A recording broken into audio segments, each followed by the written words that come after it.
I think, just 1 second, I think we have comments, please. We can collect the questions, or Right, I can answer this one now. Okay, let's go. Yes, thank you for those questions. CCS is obviously a technology that we have not seen yet at full scale. Total has a very interesting pilot demonstration project in Pau, in south of France, with gas, and is testing storage, and I think there are some very good results. It's true that it has problems with funding. It has to upscale the technology, and we have to ensure public understanding. It's more energy intensive also. And it's more energy intensive. That's true. But when you look at when the European Union, for instance, demanded the desulfurization of the power sector, we heard the same arguments from the utilities, saying that it would have an energy penalty of 15 to 17%. Today, it's 2.5% energy penalty. So as these technologies evolve and mature, the energy penalty will become less. But there are ways of storing CO2 in aquifers, like in the North Sea, in depleted oil and gas fields. That is being done. You know, today, under the Parisian Basin or Berlin, there is a hub of methane gas. Is there any public uproar about that? This is something that the petroleum sector has done for decades, and that they are able to monitor. But we need to get the price down, and that's why the European Union is investing in demonstration projects, billions of euro, and you will see the publication of the due diligence report of all those demonstration programs coming in February. One of the things that happened in Durban right now, we are still waiting, I got a message now, they have another plenary session, but yesterday they adopted to include CCS in the Clean Development Mechanism. That's, it's not going to pay for CCS, but it's a very important signal, and it's a very important element in its funding. And it's also very important because when you do that, you have a set of rules and ways to deal with the legislation for storing of CO2, which is vital for these countries. Now, your last point about not coming from the West and or the rich countries to exploit the poorer countries.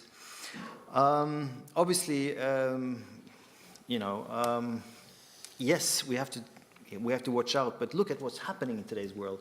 Look at what happened to the price of the photovoltaic industry, of solar panels. The Chinese introduction to this market has now, maybe Kevin, you know this better than I do, has ensured that the price has decreased phenomenally just the last 6 months. Why? Because the Chinese, and that's one of the reasons why we see that Chinese is moving in Durban, because they see... They're also doing the technological evolution of the industry, which is very interesting. So it's no longer an issue that the Western countries are holding the IPR, because it's developing countries like China that are creating the IPR for these new industries. Yeah, and we have yeah, absolutely. But again, biomass will have to play a role. See, one way of yeah. See, one way of getting over the problem. Let's keep it to one conversation, gentlemen. One way of getting over the problem, which some countries have already done, is to completely ignore and violate IPRs. Mm-hmm. You can get any brand in a particular country, which we did not name. And they do not respect IPRs, they just go and pick up the technology that produce it in bulk, and that's the end of the price game. One of your other points, Anil, was about fuel banks, and I think the fuel bank in question, the uranium fuel bank, is about how to deal with Iran's preoccupation with secure access to uranium if they're not going to engage in enrichment themselves. I don't think that people are suggesting that the governments should organize fuel banks in any area. I don't think anybody has any interest in that. Markets are going to have to do that. There's no reason why a market supplier couldn't be the supplier for Iran. In gas, it'll be the market. I think companies over the last, or rather governments over the last 40 years have come to recognize that getting into commodity markets is not a very good place for them to be. So the solutions will have to be found in market mechanisms so that the fuel bank is virtual, but you know it's out there. You have a question, please?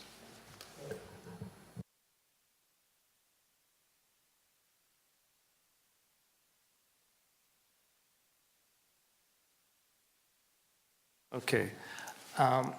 My question is about the buy side of investments that are emerging investments like carbon dioxide reduction, what have you, and alternative energies, because you did mention something about having worked with the Qataris and Jordan as well, and I understand you're Norwegian.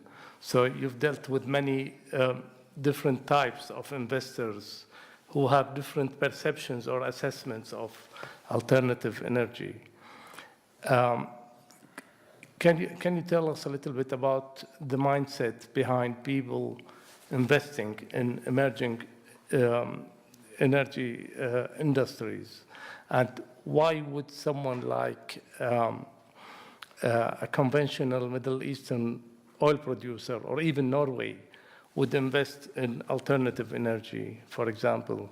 And isn't there what do you call it, conflict of interest, conflict of economic interest? Or are they doing that by avant-gardism, some sort of futuristic approach to what's happening? And I understand the West has a different vantage point to the issue and might need to invest in emerging energy industries for different reasons. But why would the Middle East, for instance, invest? Why would Norway invest? I'm sorry if my question is provocative, but No, thank you. I think it's a very good question. There are two ways of answering this question. One way is a very general one, that the world is faced with the threat of climate change, and we need to bring these low-emitting technologies out of the valley of death, which means that they need to be commercially viable. You need to go green by black numbers, not by red numbers. If not, it's not going to be done. Emmanuel talked about the need for a global CO2 tax, a global agreement. Yes, absolutely. But the way things are evolving, that is going to be very difficult. So then we come to the second element, which has to do with what are the value chains, the commercial value chains that we could develop to spur investment in these technologies. I've been working under the major energy ministerial under the Obama project with all the oil-producing countries.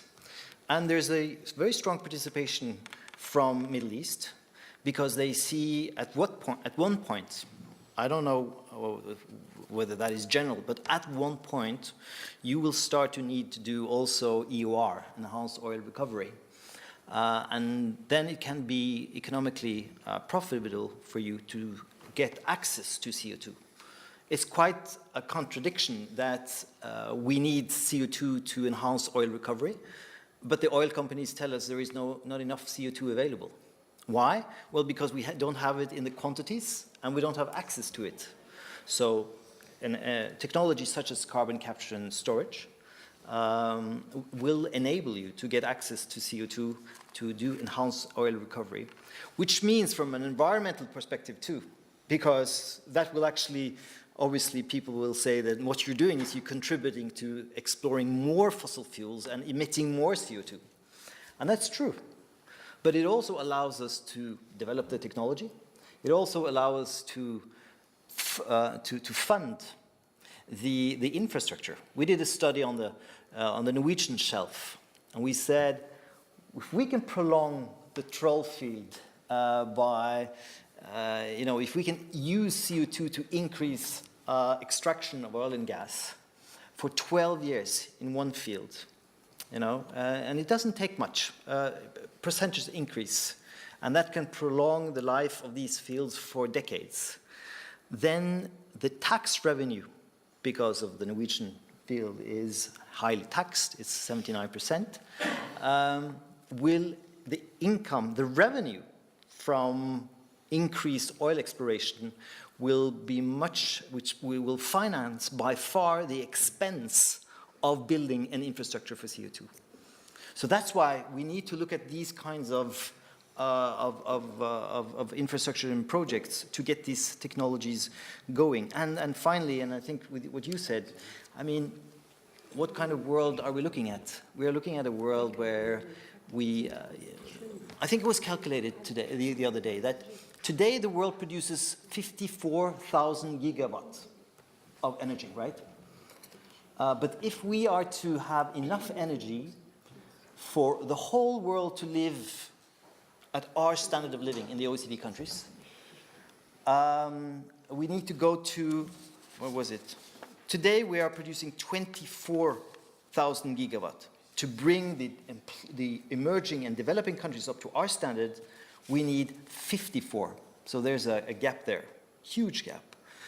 And if we are to provide energy for all in 2050, when the world will be 9 billion people, then we need to go up to 74%, 74,000 gigawatts.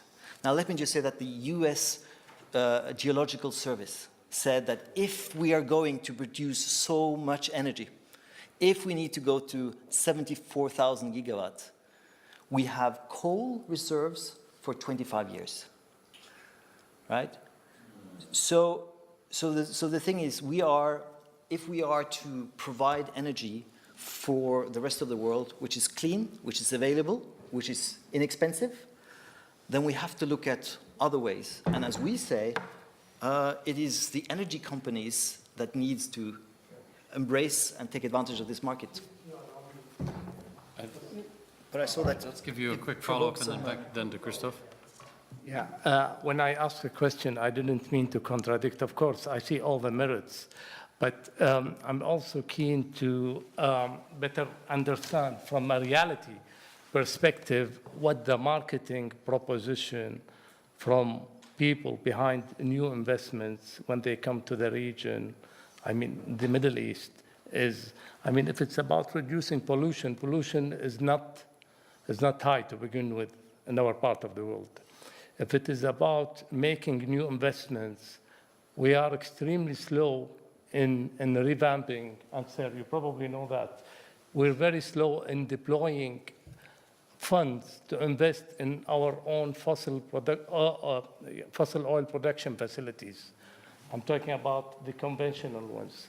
So what I would like to say is just to add a touch of reality to the proposition that we hear from time to time, that unless people come to us with